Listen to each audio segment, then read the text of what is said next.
ఇది కేవలం సమాచారంగా మాత్రమే భావించండి. వైద్య నిపుణులను సంప్రదించండి.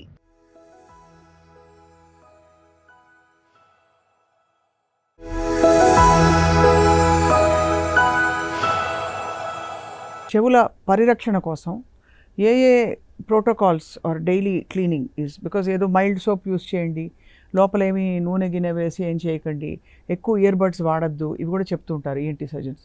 మీరు ముఖ్యంగా చెవి కోసం పెద్దగా ప్రికాషన్స్ తీసుకోవాల్సిన అవసరం లేదండి. సోపు, షాంపూ మీరు ప్రత్యేకంగా వేయాల్సిన అవసరం లేదు.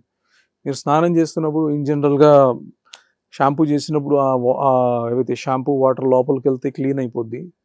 దానికి ప్రత్యేకంగా ఏం చేయాల్సిన అవసరం లేదు. Only if there is a problem, కర్ణభైరికి కానీ ఆ ఇయర్ కెనాల్లో కానీ ఏమైనా ప్రాబ్లం ఉంటేనే మీరు వాటర్ వెళ్ళినా షాంపూ వెళ్ళినా ప్రాబ్లం. ముఖ్యంగా మీరు ప్రికాషన్స్ అంటే ఇయర్ బడ్స్ జస్ట్ సర్ఫేస్ బయట మీరు క్లీన్ చేస్తే ఏం కాదండి. మీరు ఏదో ఒకటి తీయడానికి లోపలికి వెళ్ళినప్పుడు there are chances that you may damage the ear drum. దానివలన మీ కర్ణభైరి డ్యామేజ్ అయ్యే అవకాశాలు ఉంటాయి. Wax it's a protective phenomenon. ఈ మన చెవు కెనాల్ బయట వ్యాక్స్ పుట్టుకొని వస్తుంది. మనకు చెమట వచ్చినట్టు అది వ్యాక్స్ రావడం నార్మల్. రైట్. బట్ కొంతమందికి ఎక్సెస్ స్వెట్ ఎట్లా అయితే వస్తుందో, కొంతమందికి మామూలుగానే రూమ్లో కూర్చొని ఉంటారు, వాళ్ళకి చెమట కారిపోతూ ఉంటుంది. అలాగా ఈ వ్యాక్స్ కూడా కొంతమందికి ఎక్సెస్ ప్రొడ్యూస్ అవుతుంది.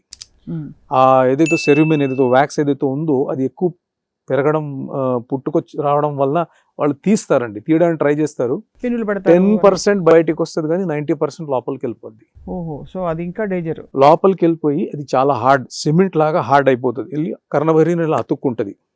అప్పుడు కొంతమంది దాన్ని తీసే ప్రయత్నంలో కర్ణభైరిని డ్యామేజ్ చేస్తారు. అది ఎండోస్కోపీ ద్వారానే చేయాలంటారు. ఇన్ జనరల్గా మా దగ్గరకు వస్తే చూస్తాం. వ్యాక్స్ కనుక ఉంటే దాన్ని మెత్తబడడానికి మేము కొంతమందికి డీ వ్యాక్స్, క్లియర్ వ్యాక్స్ అని డ్రాప్స్ వేస్తాం. అది రోజుకి ఒక 3-4 సార్లు ఒక 5 రోజులు వేస్తే అదే సాఫ్ట్ అయి బయటికి వచ్చేస్తుంది.